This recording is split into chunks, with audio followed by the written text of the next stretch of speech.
Então, nós terminamos a nossa última conversa dizendo que Santo Agostinho tinha dito que conhece a ti mesmo e conhecerás o universo e os deuses.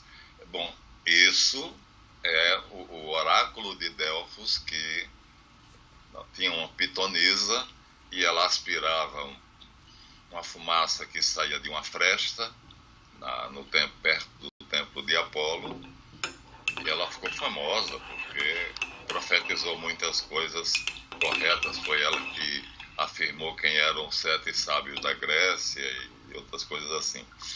Não, o que Agostinho fez foi reduzir o que ela disse, dizendo a mesma coisa, mas de um modo muito mais belo. Quer dizer, então, Agostinho disse o que o oráculo de Delfos falou, disse porque lá estava escrito no frontão do templo de Apolo: homem, conhece-te a ti mesmo e conhecerás o universo e os deuses. Mas Agostinho, saído das escolas de mistérios, ele era neoplatônico, o que tinha uma inclinação para a mística muito grande, e ele sintetizou tudo numa coisa que parece apenas um palavreado sem sentido, em latim: nover in me, nover in te. Se eu me conhecer, te conhecerei. Falando de Deus, né? Quer dizer, não é meras palavras, justificando, como nós dissemos na palestra toda, que o reino de Deus está dentro de nós. E foi essa a boa nova, porque esse mistério foi escondido durante séculos, como disse Paulo, mistério oculto durante séculos e manifesto agora aos eleitos. Cristo em vós, esperança da glória. Então, não se sabia, procurava-se fora. Essa busca era no mundo inteiro, portanto, as escolas de mistério aconteceram no mundo inteiro, mas na Grécia, especialmente, Grécia e Caldeia, elas tiveram uma ação muito efetiva, principalmente porque, como nós dissemos aqui, a intenção do adepto era se tornar um Deus. Entrava com a proposta de transformar-se de homem em Deus. Quando o cristiano, Paulo e os demais apóstolos vieram com a mesma proposta. Transformar-nos em Cristo é transformarmos em Deus, pois Cristo é Deus. Quer dizer, a proposta da escola de mistérios cristã é a cristificação, né? E então essa transformação é o que se busca, é o que nós buscamos, né? Através de uma ascese, quer dizer, de uma prática que às vezes alguns praticantes sobem a penha de joelhos. O Dom proibiu, o cardeal arcebispo Eugênio Salles proibiu, aí o pessoal bota uma almofadinha no joelho, mas sobe.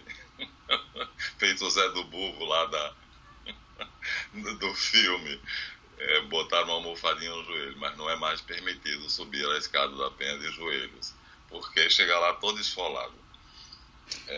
Então, coincidiu a proposta. E Eliphas Levi, como eu já disse antes, coloca a coisa de um modo muito bonito.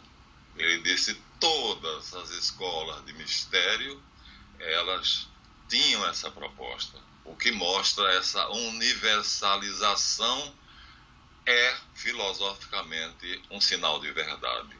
Porque quando todo mundo, no mundo inteiro, né, acredita na mesma coisa, isso é sinal de que essa coisa é verdadeira. Assim afirma a filosofia, né? Todo mundo não pode se enganar. Se algo é crido universalmente, como por exemplo a vinda do Messias, o planeta Terra inteiro esperava o Messias, o Salvador do mundo, como eu disse, Soxiante, Lao Tse, Buda, Zoroastro, Moisés, mas o mundo inteiro esperava. Cada cultura tinha um nome diferente, mas era o Salvador do mundo. Por isso que os magos vieram lá do Oriente, da Caldeia e da África para poder conhecer o Salvador do mundo, que havia nascido, segundo eles achavam, em Jerusalém, e não era em Belém. Então, esse é um postulado em filosofia, quando todos creem, por exemplo, Deus. Não houve época, não houve lugar que Deus não fosse crido. Que tipo de Deus é outra história. Mas quer no Paleolítico, quer no Neolítico, quer na época histórica, na Antiguidade, na Modernidade, sempre se crê que existe Deus. Então, é impossível que isso seja um erro, um engano. Não é possível. Então, 1.500.000 pessoas, que é o número de ateus, acham que nós perdemos tempo. Aí o Cortella disse assim, o problema é o seguinte, pode ser que Deus exista, pode ser que ele não exista, porque é uma fé. Eu creio nisso, o ateu não crê. Agora, eu me privo de muita coisa exatamente em função dessa crença. E o ateu não se priva.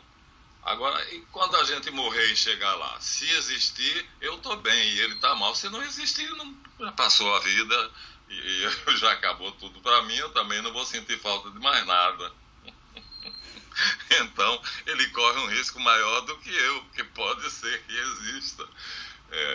Para mim, com Jesus Cristo, definitivamente acabou-se o problema. E ele diz isso, se eu não tivesse vindo, não teria um pecado, mas eu vim, e o seu pecado é indesculpável. Então, por que ele diz, se eu não tivesse vindo, o próprio Deus? Então, um profeta, por mais perfeito, preciso que ele seja, Isaías é considerado um dos mais precisos, a descrição dele da crucificação de Jesus, chamado Poema do Servo Sofredor, parece que ele está vendo Jesus crucificado diante dele. Tal é a exatidão. A paixão, Jesus caminhando pelas ruas de Jerusalém, sendo chacoteado, sendo humilhado, e ele descreve tudo isso como se ele estivesse ali naquela multidão vendo 750 anos antes. 750 anos antes. Isaías também, né, profetizando a queda da Babilônia.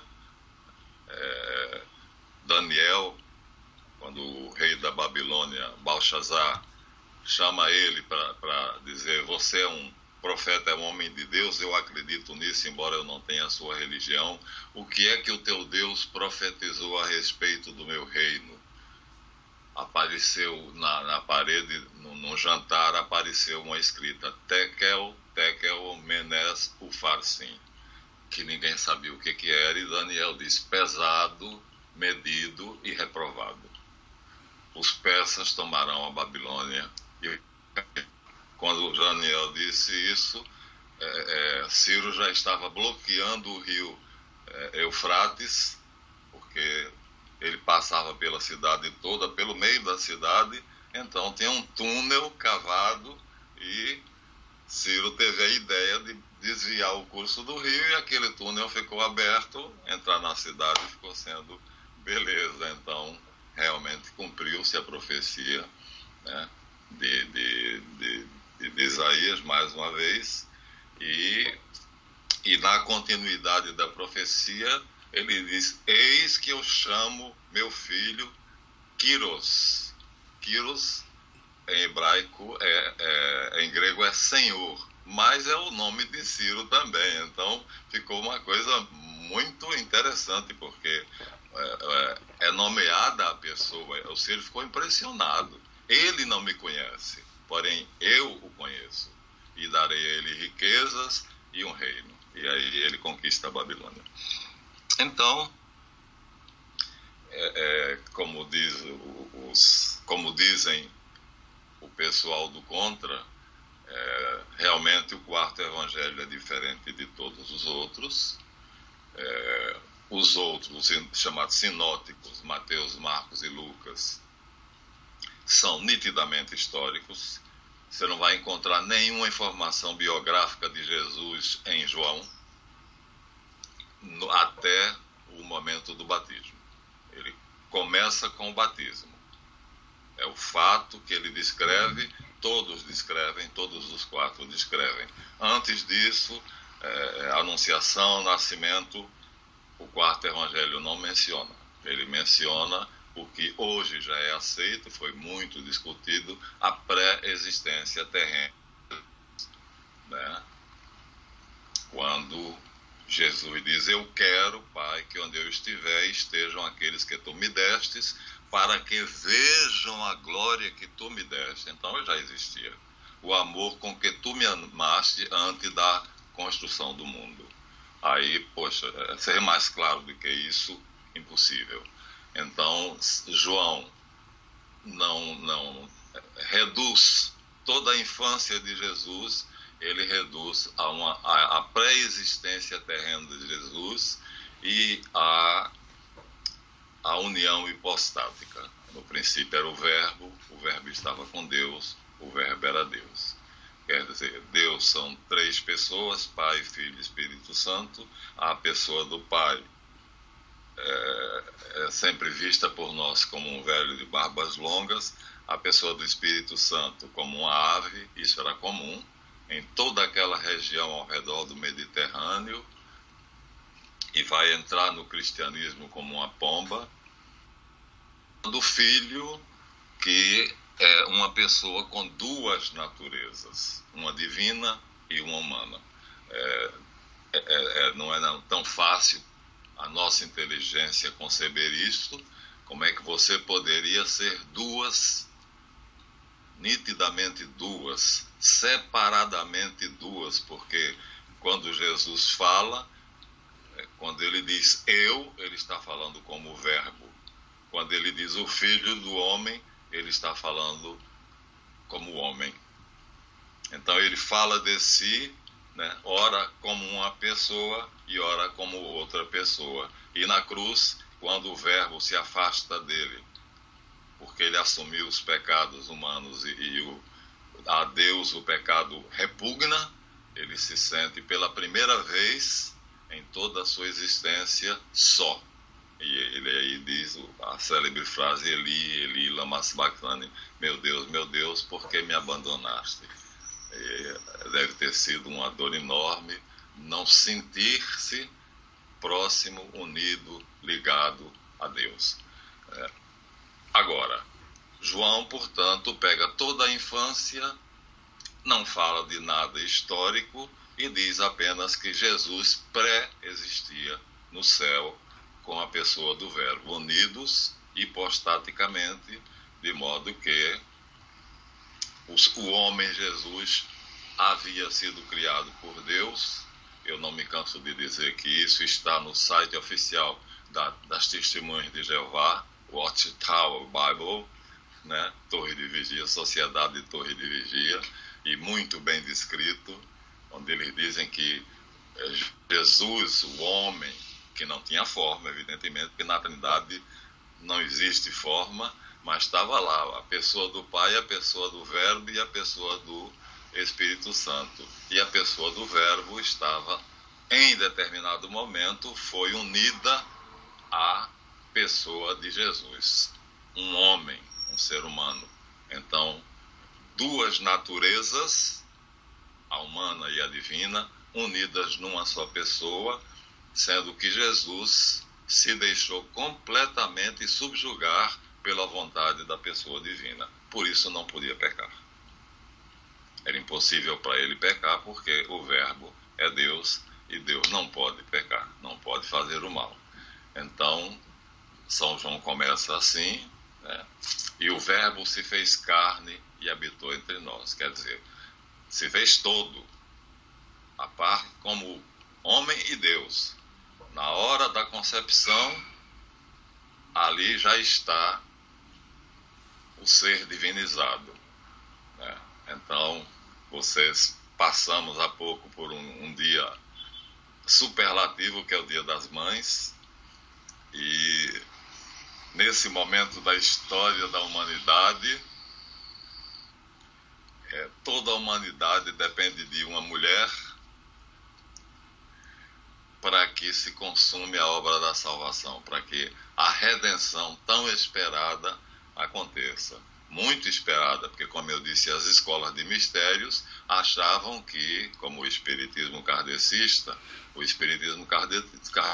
supõe que as várias reencarnações irão me dando a oportunidade de pagar os meus pecados, de quitar minhas dívidas de vidas passadas. Isso não é aceito. É carnê das Casas Bahia, que você nunca acaba de pagar. São Tomás, argumentando sobre isso, disse: é impossível porque a questão não é quantitativa, é qualitativa. Adão ofendeu Deus, quer dizer, uma criatura ofendeu o Criador. Então, não é a quantidade de homens. Se 1 milhão de homens durante 1 bilhão de anos estivesse pagando esse pecado, não conseguiriam. Porque não é quantidade, é qualidade. Quer dizer, é Deus ofendido pelo homem. Então, só o próprio Deus. Então, ele se fez carne e desceu dos céus na condição, portanto, de pessoa unida, Deus unido ao homem. Já os adeptos das escolas de mistérios, eles estavam mais próximos da nossa fé. Por isso que foi fácil o êxodo das escolas de mistérios para o cristianismo, que é a última escola de mistérios. Eles achavam que o Deus cultuado por ele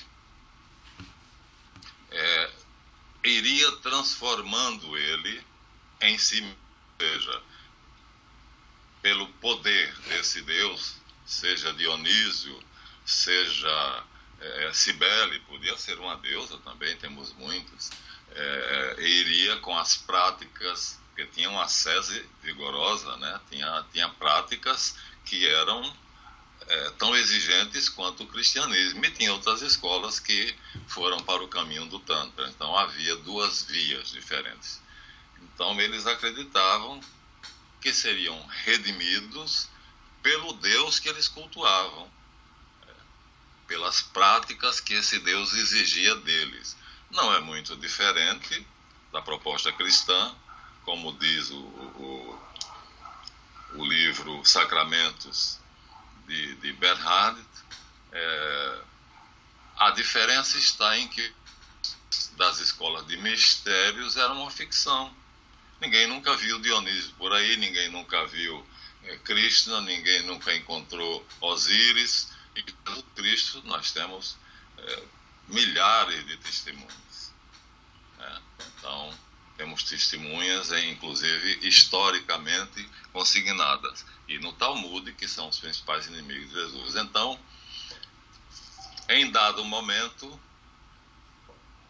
uma mulher é a chave do futuro da humanidade. Quando o anjo pergunta a ela se ela aceita, ela foi escolhida para ser a mãe do Verbo.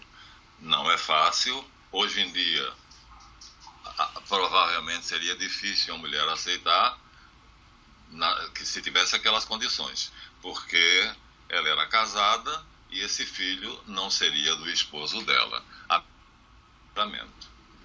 Ela, confiando totalmente em Deus, diz fiat, que é a primeira palavra que foi dita por Deus na criação, é os 7 fiat que vão fazendo a criação, e ela diz a palavra mágica fiat, faça-se. E engraçado é que no grego, porque a tradução poeticamente arranjada por Lucas ficou assim: o Espírito do Senhor te cobrirá com a sua sombra, e as asas do Altíssimo se colocarão sobre ti, de modo que o que de ti nascer será santo e será chamado Filho de Deus. Quer dizer, o Espírito Santo Portanto, a partir daí, ficará definitivamente cobrindo-a com as suas asas. Olha que privilégio. Definitivamente, não sai mais. Ela é esposa do Espírito Santo. Então, daí, nós que cremos, acharmos impossível o conúbio com São José, porque seria o marido dela estava ali com ela presente o tempo todo, o Espírito Santo. Então, mas João não pega os fatos da infância de Jesus, nem pega nem mesmo isso, né? Mas, assim como João Batista viu o Espírito Santo em forma de uma grande pomba branca sobre Jesus depois do batismo, então Gabriel nos garante que o Espírito Santo em forma de uma grande ave está sobre Maria e não sai mais. Por isso ele diz: salve, plena de graça. Plena, quer dizer, não cabe mais nenhuma gotinha, né? E então dependemos totalmente desse sim dessa mulher, que foi um ato de coragem inaudito, porque na cultura dela ela se arriscou totalmente a tudo, à morte, ao sofrimento e a tudo. E às vezes isto é minimizado, porque como o Evangelho se centra em Cristo, então há o risco do que Leonardo Boff chama de cristomonia, quer dizer, só considerar Jesus e não considerar o papel dela. Mas ela é tão importante que nesse momento Deus se coloca sob a vontade dela. Ela é quem vai decidir se o mundo será redimido agora, porque Deus, logicamente, se ela não aceitasse, deixaria para outra oportunidade. Será feito agora ou não? E graças ao sim dela, sim, será feito agora. E aí a encarnação acontece, o Espírito Santo cria um espermatozoide divino dentro do óvulo dela, que já estava lá preparado, maduro, pronto, e começa a reprodução celular, né, o embrião, e Jesus começa a se desenvolver já divino. Portanto, em nenhum momento ele estava só. Isso ele deixa claro: eu nunca estou só. Por quê? Porque ele estava unido ao Verbo. E a palavra filho, que cabe ao Verbo, automaticamente a ele. Então temos essa grande diferença, quer dizer, João não dá dados históricos sobre o nascimento, nem sobre Maria, pelo contrário, só diz que o Verbo se fez carne. Então, num passe de mágica, Deus estava no céu e está na terra. Mais uma vez, Santo Agostinho diz: aquele que era tornou-se aquele que não era, sem deixar de ser o que era. Não é um mero jogo de palavras. Aquele que era Deus tornou-se aquilo que não era, humano, sem deixar de ser o que era, Deus. Então, e aí Lucas, Mateus falam e Marcos falam sobre a infância, mas João, os quatro só vão confluir no batismo, e aí no batismo João deixa claro, João é o marqueteiro de Jesus, né? Se Nossa Senhora o trouxe ao mundo, João o apresentou ao mundo, né? Vivia uma vida de asceta, insuportável para qualquer ser humano, porque com um pelo de camelo atravessado em cima do corpo, ele suportava de noite um frio de 8 graus abaixo de zero, e de dia um calor de 42 graus, e comia só gafanhoto e mel silvestre. Então ele chamava muito a atenção, era um fenômeno. E de repente, quando Jesus vem se aproximando, ele diz: este é o Filho de Deus, este é o Cordeiro de Deus que tira o pecado do mundo, né? É necessário que ele cresça e eu diminuo, e eu não sou digno de desatar as sandálias dos seus pés. Então é a partir do batismo. A partir do batismo voltam novamente não, porque Na infância não há coincidência, mas só a partir do batismo os sinóticos passam a ser os 4. Antes são somente 3. E aí os 3 sinóticos também separam a questão em separado, porque fazem Jesus ir para o deserto para ser tentado pelo diabo, o que proposta que João não topa. João não menciona a tentação de Jesus, faz ele ir diretamente buscar os discípulos, procurar chamar os discípulos. Então ele sai do batismo e ele já sai do batismo com 2 discípulos de João seguindo ele. Porque João diz, sigam-no, que é necessário agora que ele cresça. Eu disse, eu não sou o Messias. Ele é, e eu atesto e dou testemunho. Então os 2 discípulos já seguem ele e ele começa então a selecionar dos discípulos aqueles que mais tarde ele vai tirar os apóstolos, que serão apenas 12, mas tudo passa de um planejamento divinamente feito antes da encarnação de Jesus, porque tudo é meticulosamente sabido por Jesus. Ele sabe o que vai acontecer, ele diz aos apóstolos o que vai acontecer. A mãe dele dolorosamente ouve ele dizer que é necessário que ele vá para Jerusalém, que seja julgado pelos anciãos e chefes, que seja crucificado, morto e ressuscite ao 3º dia. Quer dizer, para uma mãe, a cerimônia da crucifixão podia ser vista por quem quisesse, e é muito difícil de uma mãe ver um filho naquela situação, ainda mais sabendo que ele era inocente. Então, vamos pegar a vertente de João, já que estamos no 4º evangelho, e ele vai procurar os discípulos. Algumas teologias afirmam que Pedro foi o primeiro, mas se 2 discípulos de João já seguiram ele até a casa quando ele saiu do batismo e Pedro não era discípulo de João, então aquelas coisas que cada evangelista vê ou descreve os fatos dentro de uma ótica que ele pretende. No caso de João, a intenção dele é apenas mostrar que Jesus Cristo é o Messias e é Deus. É homem, né? É anjo e é o chefe dos anjos, porque o Messias é o chefe dos anjos. Os testemunhos de Jeová acreditam que ele é o mesmo São Miguel Arcanjo na tradição popular judaica. E é Deus.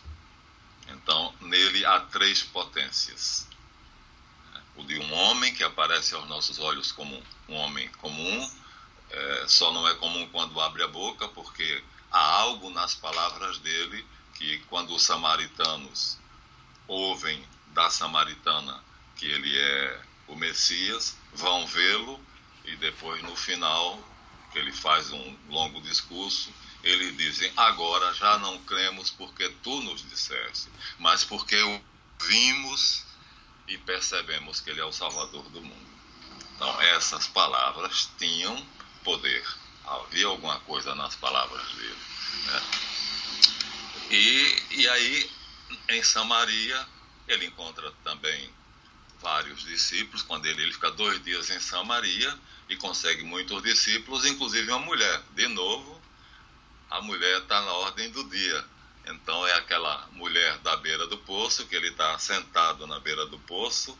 Os discípulos foram comprar mantimentos numa cidade próxima. Quando a mulher se aproxima, e ele olha para ela e diz, mulher, dá-me de beber. Ela estranha, porque os samaritanos e judeus não se falavam. Como sendo tu judeu, pedes a mim, que sou samaritana, a água para beber. Ele diz, mulher, se tu conhecesses o dom de Deus, o Espírito Santo, que é o amor, até pelos inimigos, tu é quem me pedirias, e eu te daria uma fonte de água que jorraria eternamente. Ela diz, Senhor, bota essa fonte dentro da minha casa para eu não precisar vir mais aqui pegar água nesse poço. És mais poderoso do que nosso pai Jacó, que adivinhou que aqui tinha água e fez esse poço. Vai em casa e traz o teu marido e eu farei o poço dentro da sua casa. Ela baixou a cabeça triste e disse: não tenho marido. O que vive comigo não é meu marido. Ele falou: disseste-me a verdade, porque já viveste com 5 homens diferentes e nenhum era teu marido. Aí ela diz: vejo que és um profeta. Então, esclarece-me uma coisa. Vocês, judeus, dizem que Deus só ouve quem ora no templo de Jerusalém. Mas nossos pais construíram um templo no Monte Garizim e dizem que Deus nos ouve se nós falarmos lá. Agora vê, se Deus precisa de lugar para ser ouvido. Aí é o que ele diz a ela: Deus é espírito e verdade, né? E não será ouvido nem no templo de Jerusalém, nem no Monte Garizim, mas por todo aquele que o procurar em espírito e verdade, porque é este os adoradores que ele busca. Aí ela diz para ele: nós sabemos que essas e outras coisas serão esclarecidas, havia muitas dúvidas nas Escrituras, quando o Messias chegar. E pasme, ele olha para ela e diz: mulher, sou eu que falo contigo, o Cristo. Não disse isso a mais ninguém. Coisa fantástica, veja como ele coloca a mulher, né? Para ele a mulher tem um valor que na época, em todo o mundo, talvez na Grécia, em Esparta, porque a mulher espartana ela era tratada com dignidade, ela tinha muitos privilégios. E em Roma, a mulher, quando casava, ela levava o dote dela, porque caso houvesse o divórcio, que era uma instituição existente entre eles, ela pegava o dinheiro dela e ia viver a vida dela sem precisar do marido nem de homem nenhum, se ela quisesse, né? Que nenhuma outra civilização se preocupou, porque a mulher, quando se divorciava, ficava na rua da amargura. Então, primeiro Maria, o original grego diz, ao pé da letra diz assim: o Espírito Santo armará a sua tenda sobre ti, e tu ficarás debaixo dela e conceberás. Quer dizer, olha só, a tenda do Espírito Santo será armada sobre ti, e por onde essa tenda vai lhe cobrindo com a sua sombra. É assim que está no grego, né, na Septuaginta, em hebraico. E aí quando chega para essa mulher e Jesus diz isso: sou eu que te falo, eu sou o Cristo.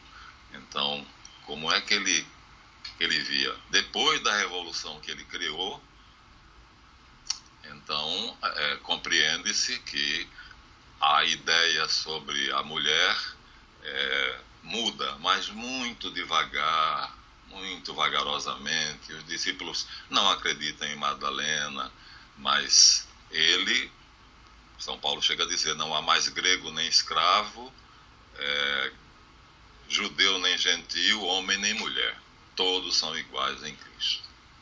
Aí está feita a revolução, acabou a igualdade absoluta. Se somos batizados em Cristo, de Cristo nos revestimos, então pensamos como Ele, agimos como Ele, não podemos mais fazer distinção. E aí começam as mulheres a ter um papel muito ativo na comunidade cristã. O fato é que ele, então, vai chamando os discípulos.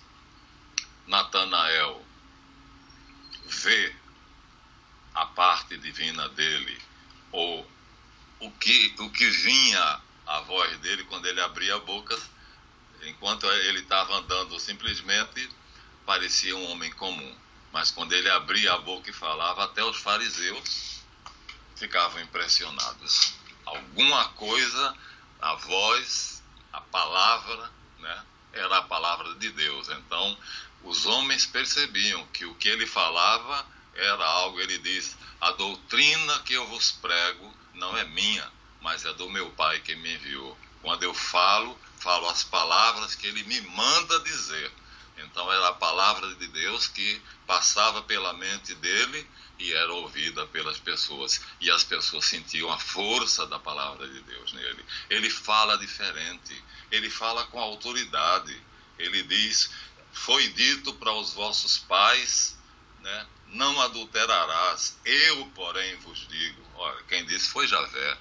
A lei dada a Moisés foi dito para os vossos pais, quer dizer, o Deus Javé disse, não adulterarás. Eu digo, qualquer um de vocês que olhar para uma mulher com uma intenção criminosa já adulterou.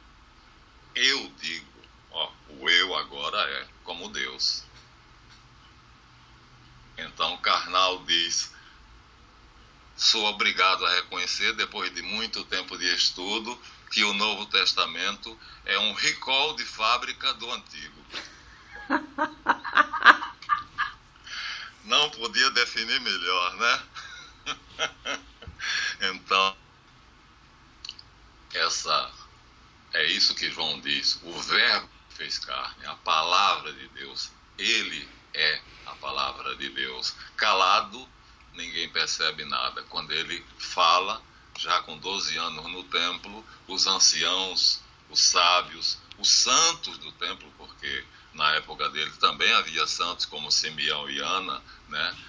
Percebem que as palavras dele ressonam na nossa inteligência de uma maneira diferente. O que ele diz, ninguém duvida, nem os fariseus duvidam. Os fariseus tentam encurralá-lo, tentam propor dilemas, mas não conseguem não ouvi-lo. Quando falam, por exemplo, por que tu transgrides a lei de Moisés fazendo curas no sábado? Não sabe que é proibido?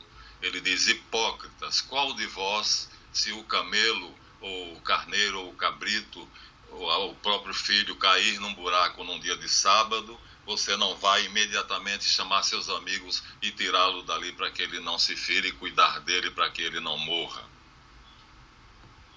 Se você faz isso no sábado, porque eu não posso tirar do buraco onde está em perigo uma pessoa no sábado? Um filho de Abraão ou uma filha de Abraão, eles calam. Que argumento! Realmente, então a metáfora é perfeita, é precisa, né? Está em perigo, alguém está em perigo, está sofrendo, e se é sábado ou não é sábado, para o homem e não o homem para o sábado. E mais eu vos digo, o Filho do Homem é Senhor do sábado, quer dizer, ele não diz eu, aí ele diz o Filho do Homem é Senhor do sábado, ou seja, mesmo como homem, mesmo como judeu, eu sei o que faço quando curo no sábado. Isso não pode me ser imputado como pecado ou transgressão, mesmo como homem seguidor da lei. É notável isso, né? Se nós ouvíssemos a voz dele, saberíamos, né? Ele fala com autoridade, nem os inimigos dele o contestam, né? O diálogo com Caifás, que admito que você faz milagres, faz prodígios, porque os meus próprios companheiros do Sinédrio já vieram aqui e disseram que você fez com que um paralítico deitado imóvel no leito andasse, saísse andando, levantasse e saísse andando. Não posso contestar isso, mas você faz isso pelo dedo de Beelzebu. Você fez um trato com o diabo e, segundo os demonólogos judeus, havia uma trindade, eles não acreditavam na trindade, havia uma trindade diabólica. Então Deus, no céu, enfrentava uma trindade diabólica que era Astarote, Asmodeu e Beelzebu. Beelzebu era o próprio Lúcifer, que era o chefe dos demônios. Você fez um trato com Beelzebu.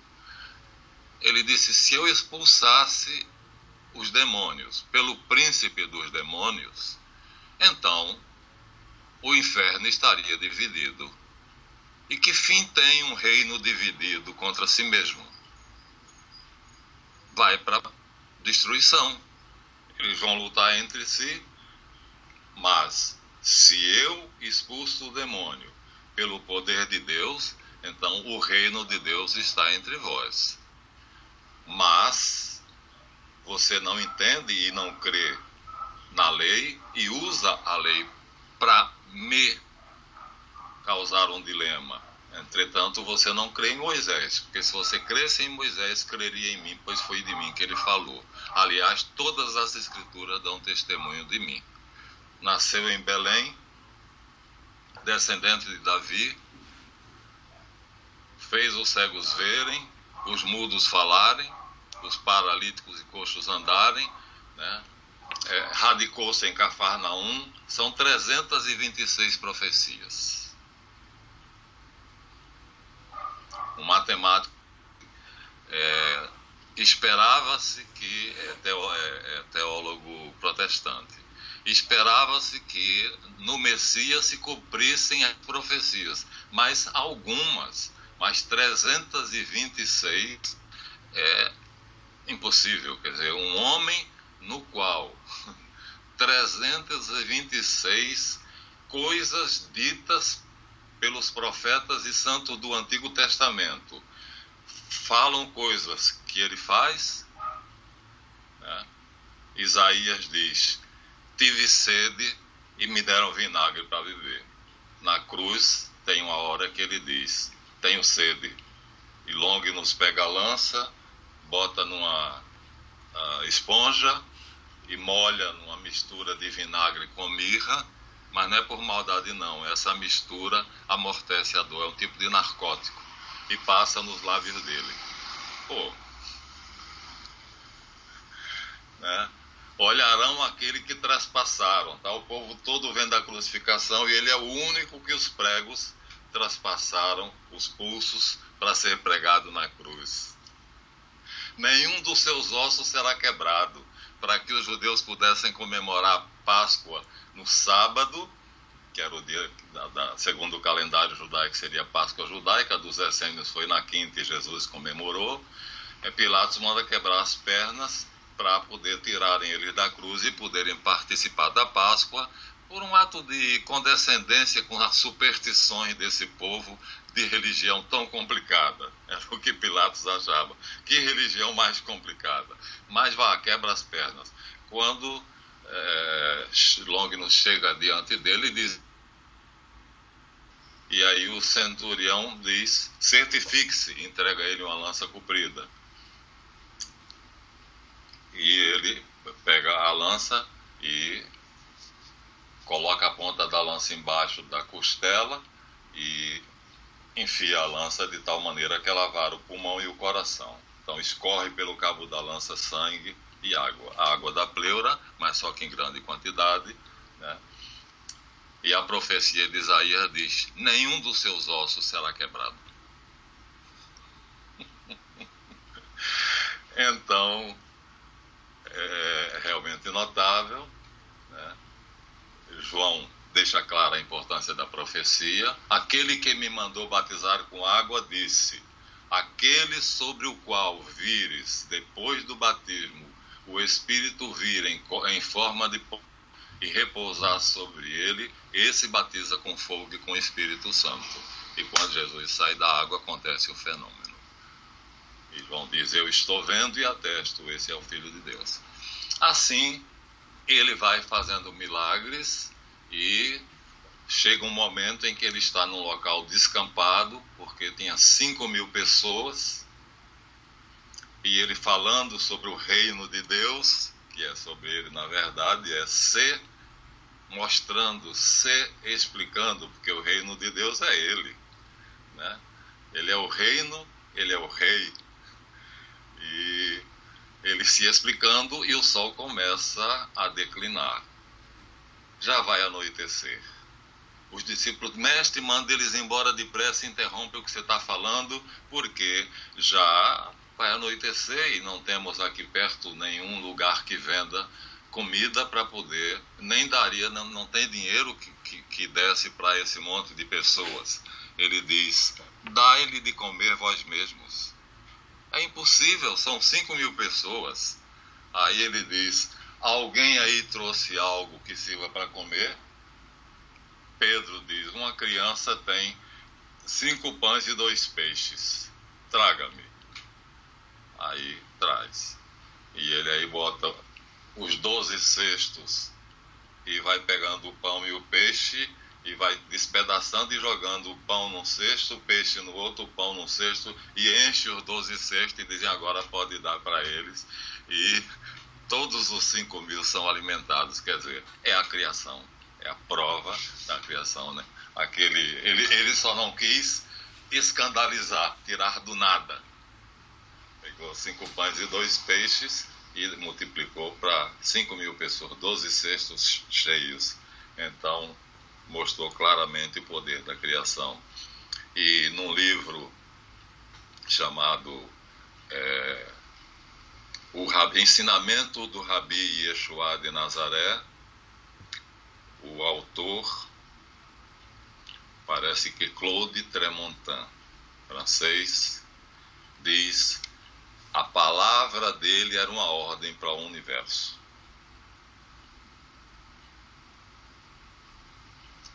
Quando ele diz na barca, que ele está com os discípulos, e os discípulos, ele está dormindo na barca, e começa a chover, e o mar fica tempestuoso, e os discípulos dizem, acordem ele, porque nós vamos afundar e morrer.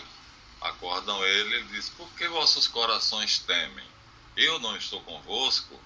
Fica em pé, segurando no mastro, na proa, né, na frente do barco, e diz, cessem ventos, calai-vos tempestade. E a tempestade imediatamente cessa. Pedro se ajoelha diante dele e diz, afasta-te, porque eu sou um pobre pecador. Quem é esse que até os ventos e a tempestade obedecem? Que homem é esse que a tempestade obedece, que os ventos obedecem? Então ele sai. Natanael tem o privilégio de ver, de antever o verbo unido a ele, quando Filipe vai chamá-lo, que Jesus vai ficar algum tempo onde eles estavam, então ele aproveita para chamar Natanael, que esperava o Messias, e Natanael está debaixo de uma frondosa figueira, e Felipe chega e diz, mano, encontramos o Messias. Natanael diz, quem é? É Jesus de Nazaré, da Galileia. Da Galileia nunca houve profeta. Como é que um profeta, o Messias, pode vir da Galileia? Aí Felipe diz, pelo menos venha e veja. Ele vai. Quando vai se aproximando, Jesus olha e diz assim, eis que vem até mim um israelita, onde não há dolo e nem mal. Ele diz assim, eu nunca te vi antes. Como tu me conheces e dizes que eu tenho essas qualidades? Ele diz, Natanael, quando você estava sendo chamado por Filipe debaixo da figueira, eu estava te vendo. Natanael diz, tu és o Messias, tu és o rei de Israel. Só porque eu digo que te vi debaixo da figueira, você já diz que eu sou o Messias, verás coisas muito maiores do que essas. O céu aberto e os anjos subindo e descendo sobre a cabeça do Filho do Homem. Então, aí chama Filipe e Pedro, chama Mateus, que estava na mesa cobrando imposto, ele deixa tudo e segue-me. Tinha soldados em volta, né? Porque se a pessoa não quisesse pagar imposto, o cobrador de impostos podia forçá-lo através da força policial. Mateus deixa tudo e vai atrás dele. É uma doideira, né? Porque ele não pergunta se você quer vir, não. Pedro e João estão no barco recolhendo as redes, ele diz, larga isso, eu vos farei pescadores de homens. E os dois vão atrás dele, quer dizer, todo mundo vai deixando para trás e vai sabendo, a família vai saber depois que seguiram Jesus. Quando é que está seguiu Jesus? E assim, ele não pergunta, por isso ele diz, não foste vós que me escolhestes, eu escolhi a vós. Entretanto, entre vós há um diabo. Mas era preciso. Então era necessário, porque como o diabo viu já na hora final, quando já não podia mais fazer nada, né, é pela crucifixão que ele conseguiu fazer com que o homem soubesse, sentisse que tinha a chama crística no coração, o mistério oculto, os séculos que Paulo fala. Nosso coração, ele brilha no nosso coração, sempre esteve ali, desde o princípio do mundo, quando ele fez o homem, que ele se colocou ali, mas nós não sabíamos e procurávamos fora. Cada um de nós procurávamos fora. Os idólatras faziam ídolos de pedra, de pau e adoravam. E, na verdade, o reino de Deus está dentro de vós. E é essa a mensagem que ele vem pregar. Então, ele reúne os discípulos, muitos, sobe um pequeno monte e fala o sermão da montanha, as bem-aventuranças, que, segundo as pessoas mais inteligentes, é o decálogo, é o novo decálogo, é a nova versão do decálogo, só que ao invés de dado por Javé, dado por El. Porque tudo nos 10 mandamentos é acusando-nos de nossos pecados. Não adulterarás, não levantarás falso testemunho, não roubarás, né? Como diz Paulo, os 10 mandamentos nos acusam dos nossos pecados. E as bem-aventuranças. Bem-aventurados os pobres em espírito, porque deles é o reino do céu.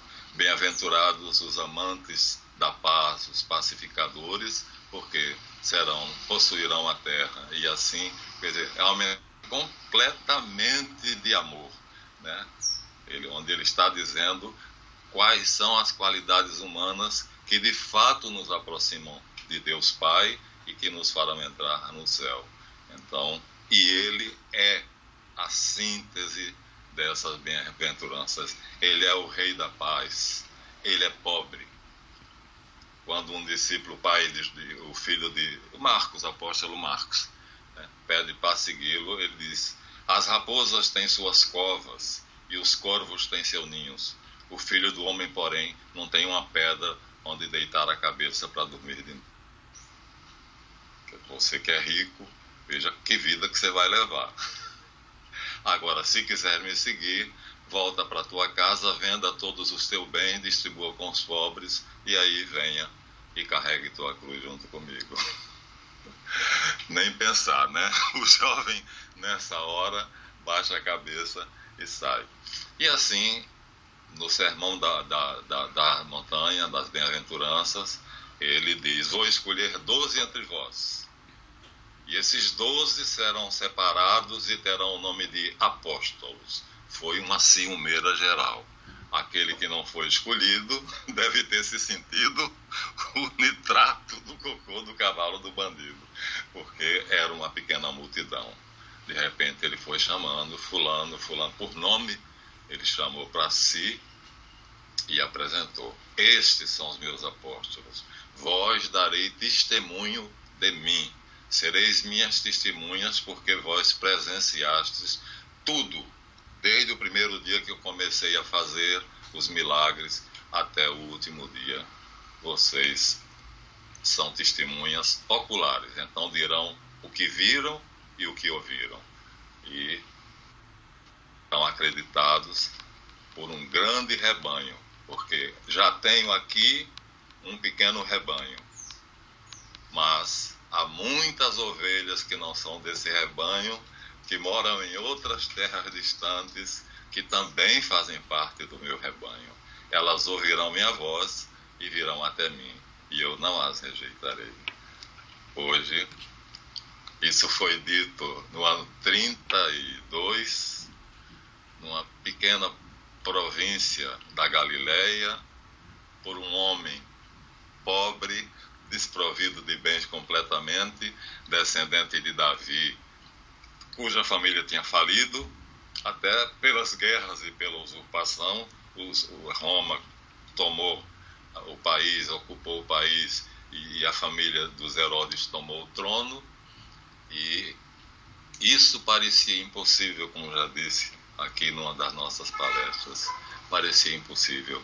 Ide e pregai o universo por toda a terra,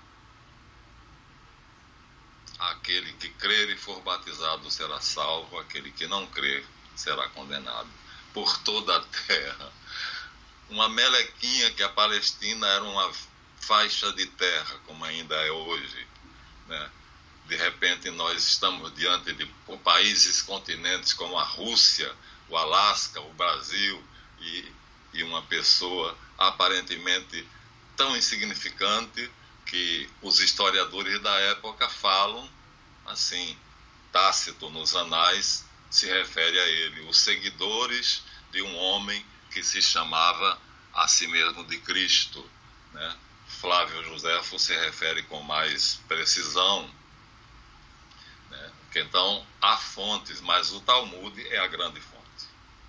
O Talmude diz que ele foi julgado de noite contrariando a lei mosaica, chama Yeshu, não chama Yeshua. Foi julgado de noite contrariando a lei mosaica porque o príncipe do Sinédrio, Caifás, fez um decreto criando essa possibilidade exatamente para isso, para que ele fosse julgado logo antes que o povo tivesse conhecimento, porque ele tinha muitos adeptos. Então tudo tinha que ser feito à noite, para quando a cidade acordasse, ele já estar condenado à morte. Então fez um decreto às pressas, e o Talmud diz, e esse decreto só foi aplicado a Yeshua.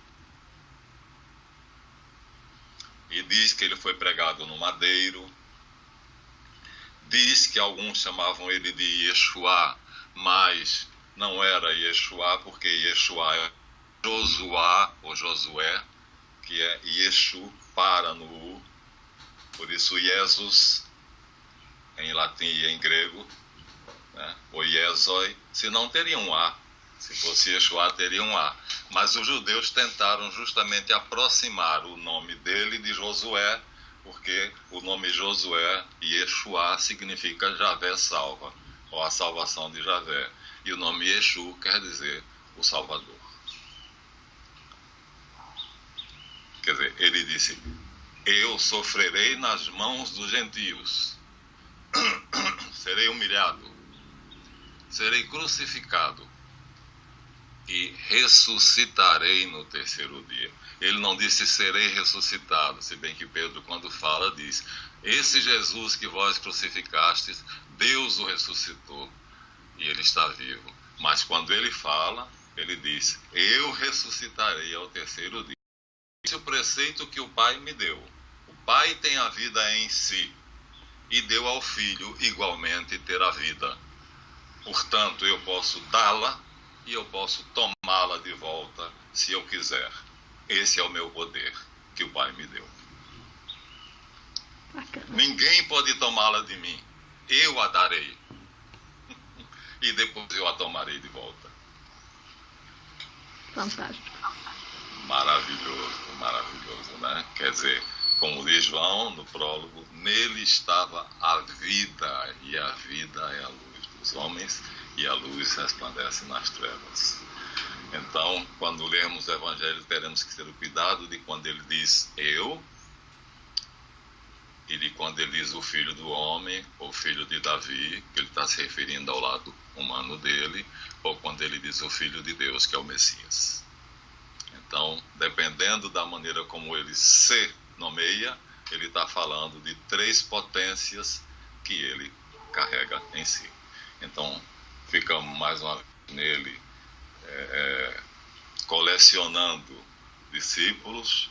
Entram nessa lista Nicodemos, entra José de Arimateia, uns gregos que vieram para visitá-lo porque disseram que souberam em Alexandria que havia um homem forte em palavras, quer dizer, para os gregos, isso quer dizer que tinha uma lógica imbatível, porque para os gregos tudo tinha que ser lógica, né? Ter fundamento, não poder ser contestado. E ele sai fazendo discípulos. Dizem que Longinos se converteu quando ele enfiou a lança que atravessou ele, para provar que agora, se não estava morto, agora está. E ele viu que a água que saiu era muita água. Pleura não tem tanta água, ele era um soldado experimentado. O sangue poderia ser até o sangue do coração mesmo, que era grande quantidade, mas água não podia, e hoje nós chamamos São Longuinho. É para ele que damos os 3 pulinhos quando perdemos uma coisa. Longuinhos se converteu e pegou o manto sagrado, o manto de Jesus. Ele pegou, dobrou, existe toda uma história, uma lenda sobre o manto sagrado, o manto que jogaram sobre Jesus. Então, vamos agora, não vai ser somente ele. Então, a partir de agora, com os 12, inclusive Judas, ele vai continuar pregando o reino de Deus. E para esses 12 homens, praticamente iletrados, né, só Mateus, que era escriba, João sabia ler e escrever, Pedro teve que ditar o evangelho para Marcos porque ele era um analfabeto, né? Paulo também sabia ler, mas Paulo vem muito depois. Então, como é que esses homens iletrados, né, rudes, vão conseguir decifrar o mistério que ele é? Porque ele anuncia a si mesmo. Legal. Agora, e eu? Como é que eu vou anunciá-lo? Tenho de conhecê-lo. Por isso que ele pergunta: que dizem o povo que eu sou? Quem? É João Batista, Moisés ou qualquer profeta reencarnado. E vós? Quem eu sou? Pedro, adiantando-se, disse: tu és o Messias, o Filho do Deus vivo. Ele diz: bem-aventurado és tu, Simão, filho de Jonas, porque não foi carne nem sangue quem te deu a entender esse mistério, mas o Pai que está no céu. Por isso eu te digo, a partir de agora será chamado Quefas, rocha, e sobre essa rocha edificarei a minha igreja, e as portas do inferno não prevalecerão sobre ela. Eu te darei a chave do reino dos céus. O que ligares na terra será ligado no céu. O que desligares na terra, ligado no céu. Joseph Bernard diz: durante o século XVIII quiseram invalidar essas palavras, mas os racionalistas perderam, porque só escavaram a verdade. O túmulo de Pedro e Paulo estava debaixo do altar da Basílica atual de São Pedro. Quando foram refazer a Basílica, estava lá os restos mortais dele. Então agora, a partir do nosso próximo encontro, a coisa toca mais perto da gente. Porque até agora era ele mesmo que se explicava, que dizia quem era. A partir de agora são os discípulos que ele vai mandar, primeiro de 2 em 2, 72, né, para explicar, para pregar o reino de Deus nas cidadezinhas.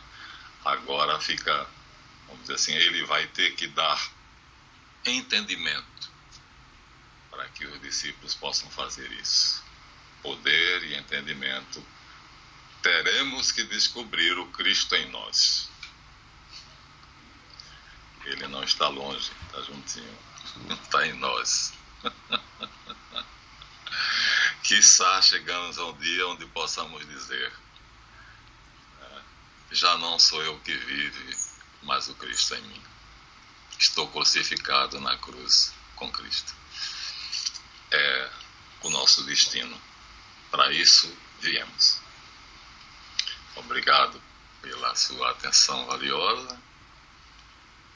E até a próxima. Esclareça quando eu me enrolar, porque tem horas que o tic-tac se confundem. Aquela do sudário foi depois eu pensando, mas que besteira. A de Agostinho não, porque na verdade ele diz a mesma coisa, só que dentro de uma frase curta. Mas de vez em quando, né, a gente que faz de improviso, porque aqueles outros que fazem isso tem uma folha na frente desse tamanho grandona, tudo escrito, e alguém vai virando para eles e eles vão lendo, por isso datas, nomes e tudo, e eles não erram porque tem a folha lá. Nós fazemos de improviso, então às vezes então você tem problema, pode interferir, tá? Tá bom. Um grande beijo. Amém. Que tenhas uma ótima semana, você e todos que você ama. Amém, querido. Tá bom.